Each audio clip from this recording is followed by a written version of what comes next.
Het hantavirus is wel degelijk overdraagbaar van mens op mens. Het virus brak afgelopen maand uit op het cruiseschip MV Hondius.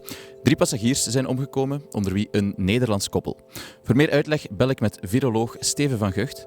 Professor van Gucht, wat is het hantavirus precies? Wel, het hantavirus, eerst en vooral, dat is een familie van virussen. Er bestaan heel veel soorten hantavirussen, maar ze hebben wel één ding gemeen. Dat is dat ze circuleren bij knaagdieren in het wild, dus bij wilde muizen of wilde ratten.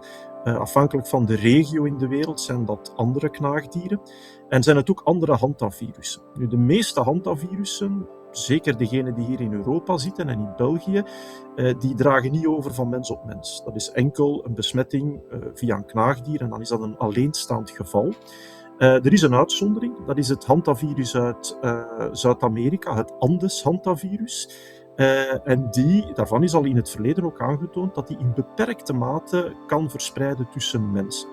Ik moet er wel bij zeggen dat het een stuk minder besmettelijk is dan bijvoorbeeld het coronavirus dat we kennen uit het verleden.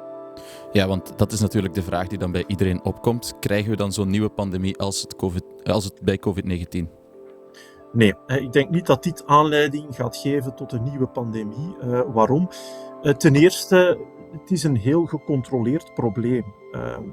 Er zit een uitbraak op een boot. We weten precies wie dat op die boot zit. We weten welke vluchten de mensen genomen hebben, vooraleer dat het alarm is geslaan.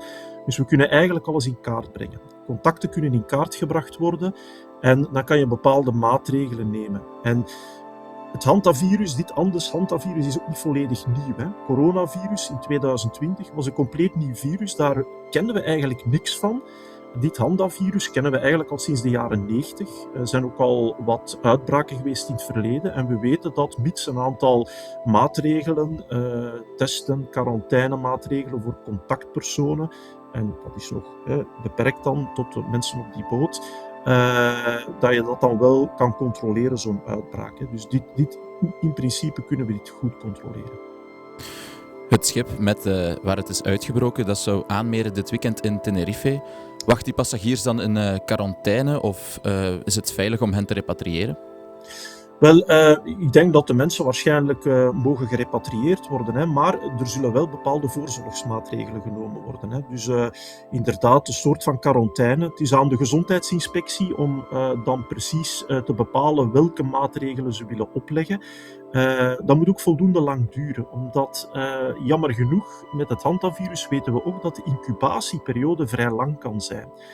Met COVID was dat 1 week maximum, zeer uitzonderlijk 10, 14 dagen. Dus het moment tussen blootstelling en het optreden van de symptomen is dat.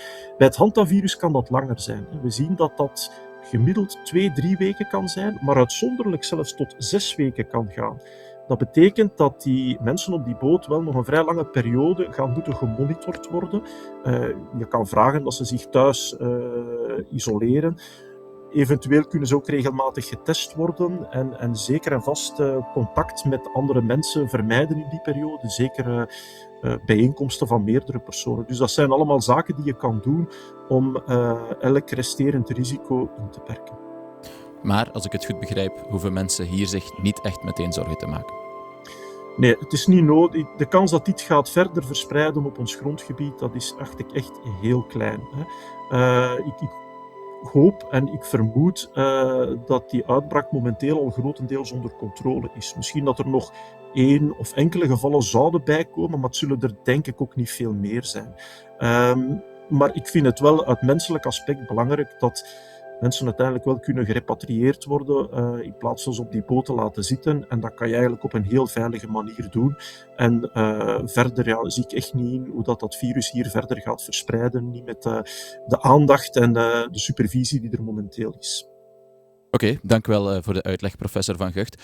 Alle updates over het hantavirus kan je nog eens volgen in de HBVL-app. Bedankt voor het kijken naar deze video. Wil je meer Limburgs nieuws? Abonneer je dan nu op ons kanaal of check het in de HBVL-app.